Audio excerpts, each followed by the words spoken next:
Have you ever been in the room when someone talked about you on the phone, thinking you couldn't understand their language? That false sense of privacy can reveal shocking truths.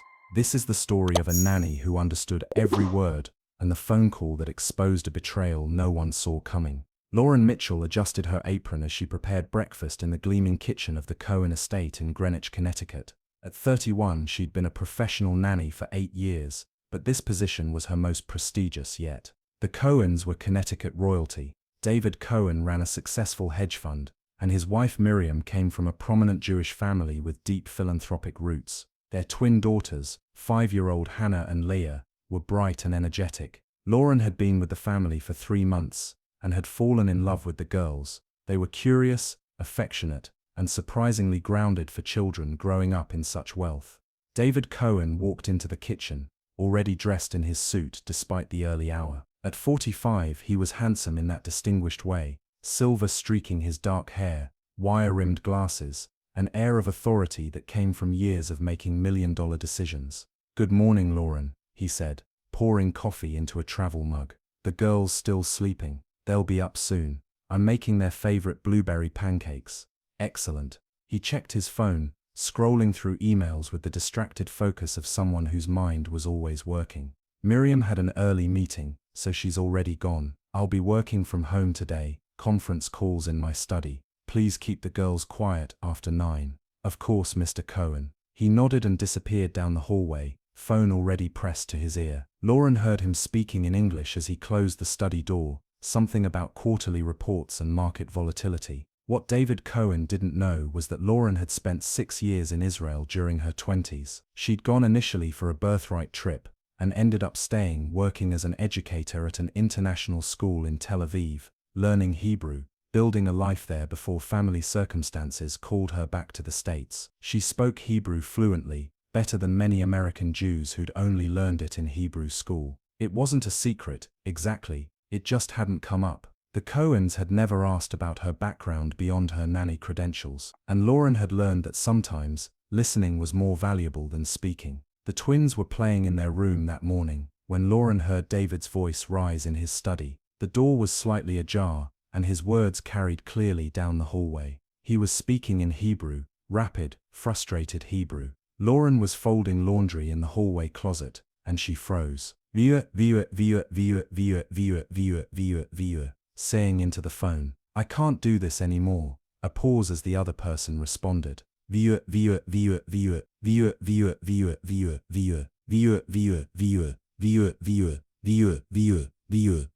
You know you don't understand. Miriam doesn't know anything. She's too busy with her stupid charity." Lauren's hands stilled on the towel she was folding. Her heart began to beat faster. "I'm telling you, this can't continue like this. I'm going to have to leave her eventually." Miriam wasn't pregnant. She would have known, which meant, "I know it's complicated, but I can't stay in a dead marriage just because of her family's money. I love you, you know that. As soon as I get the financial matters arranged, I'm leaving her and coming to you and the baby." Lauren felt like she'd been punched in the stomach. David Cohen, devoted husband, father of twin girls, was having an affair. And not just an affair. A woman was pregnant with his child. She stood in the hallway, the clean towels forgotten in her hands, trying to process what she'd just heard. David had spoken in Hebrew, because he thought he had privacy. He didn't know that the young woman folding laundry 15 feet away understood every single word. Over the next week, Lauren watched Miriam Cohen with new eyes and a heavy heart. Miriam was elegant, intelligent, and deeply committed to her work with a non-profit that provided education to underprivileged children. She worked long hours but always made time for the twins, reading to them at night, helping with their Hebrew lessons, attending every school event, and she clearly adored her husband. Lauren saw the way Miriam's face lit up when David came home, the way she touched his arm when she talked to him, the way she defended him when her mother made comments about him working too much. Meanwhile, David continued his phone calls in Hebrew. Lauren heard more than she wanted to. Details about an apartment he was renting in Manhattan, conversations about prenatal vitamins and doctor's appointments, plans for after the divorce. The woman's name was Shira. She was Israeli, working in New York on a work visa, and from what Lauren could piece together, she was about 7 months pregnant. One afternoon, Miriam came home early from a board meeting, looking exhausted. she found Lauren in the kitchen making the girls' afternoon snack. "Lauren, do you have a moment?" Miriam asked, sitting down at the kitchen island. "Of course, Mrs. Cohen. Please call me Miriam." She rubbed her temples. "I wanted to ask, have you noticed anything different about David lately?" Lauren's heart raced.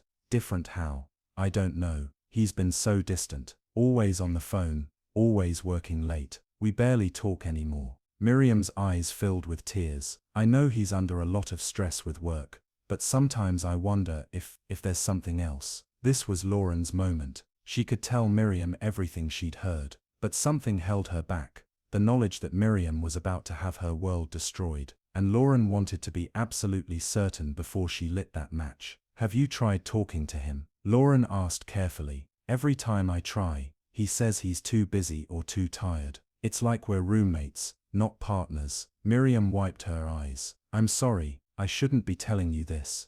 "It's okay," Lauren said softly. "For what it's worth, you seem like an incredible person. And whatever's happening, it's not a reflection of you." Miriam gave her a sad smile. "Thank you, Lauren. That's kind of you to say." The call that changed everything came on a Tuesday morning. David was in his study, and Lauren was in the playroom with the twins when she heard his voice rise. Not in anger, but in panic. She moved closer to the hallway, telling herself she was just checking on the noise level for the girls' sake. But really, she needed to hear. David was speaking rapidly in Hebrew. Lauren's protective instincts toward the twins warred with her need to understand what was happening. "I don't care who sees me there."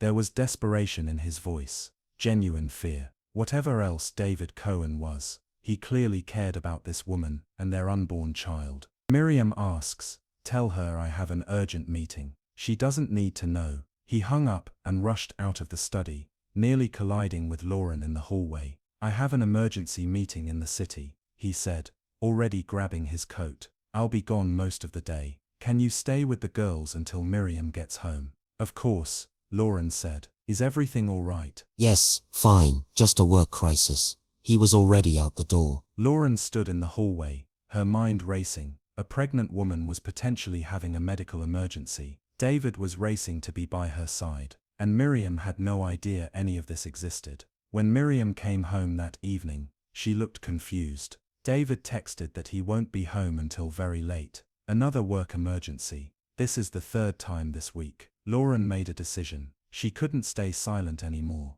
"Miriam, can we talk?" Privately, they sat in Miriam's home office, and Lauren took a deep breath. "I need to tell you something, and it's going to be very difficult to hear. But you deserve to know the truth." Miriam's face went pale. "What is it?" "I speak Hebrew fluently. I lived in Israel for 6 years." "Okay." Miriam looked confused about where this was going. "David doesn't know I speak Hebrew. He's been making phone calls, many phone calls, in his study, speaking in Hebrew because he thinks it's private. And I've heard everything." Lauren told her all of it. The affair with a woman named Shira, the pregnancy, the apartment in Manhattan, the plans to leave after sorting out finances, the comments about Miriam being too busy to notice, and today's emergency, the bleeding, the panic, the rushed trip to the hospital. By the time Lauren finished, Miriam was shaking, not crying, something beyond crying. She sat perfectly still, her face blank with shock. "How long?" Miriam finally asked, her voice barely a whisper. "From what I've heard, at least 8 or 9 months. She's about 7 months pregnant. So he was with her while I was here, taking care of our daughters, while I was running my charity, while I was—" Miriam's voice broke. "While I was trying to save our marriage by giving him space." "I'm so sorry," Lauren said. "I struggled with whether to tell you. I didn't want to overstep, but you did the right thing." Miriam interrupted.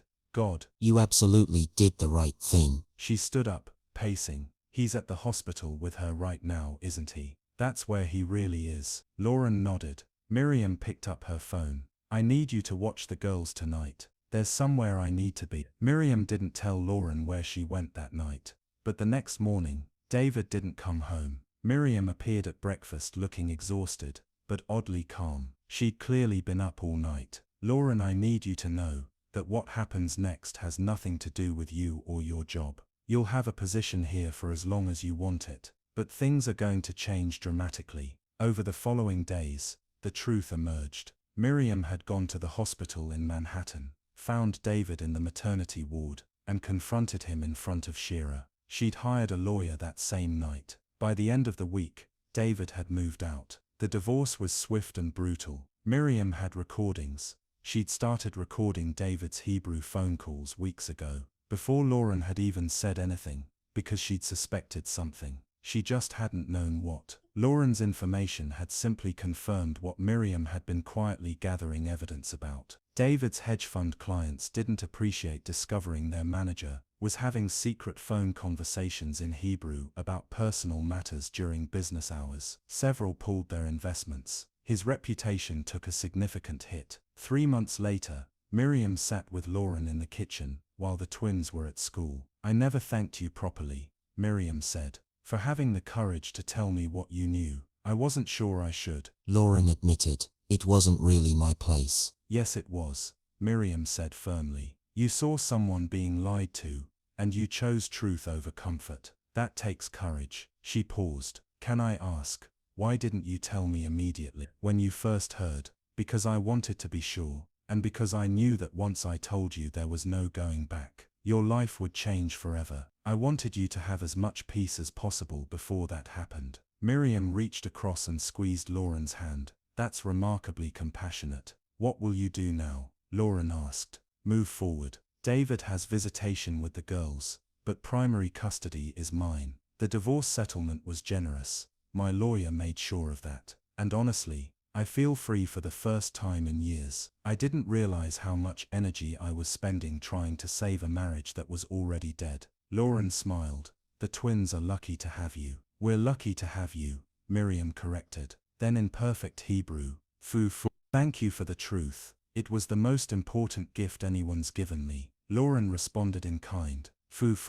I actually believe that," she said. "For the first time in a long time, I actually believe that." 6 months later, Miriam had transformed her life. She'd thrown herself into her non-profit work and expanded it internationally. She'd started dating carefully, with the wisdom of someone who'd been hurt but not broken. And most importantly, she'd shown her daughters that strength meant knowing when to walk away from something that no longer served you. Lauren remained with the family, watching Hannah and Leah grow up in a home that was smaller but infinitely happier. And sometimes, when David called to arrange visitation, speaking in English now that he knew Lauren understood Hebrew, she'd catch Miriam's eye, and they'd share a knowing look. The truth had been painful, but it had also been necessary, and in the end, it had set everyone free. Have you ever known a truth that wasn't yours to tell but felt wrong to keep secret? Have you overheard something in another language that changed everything? These moments test our integrity.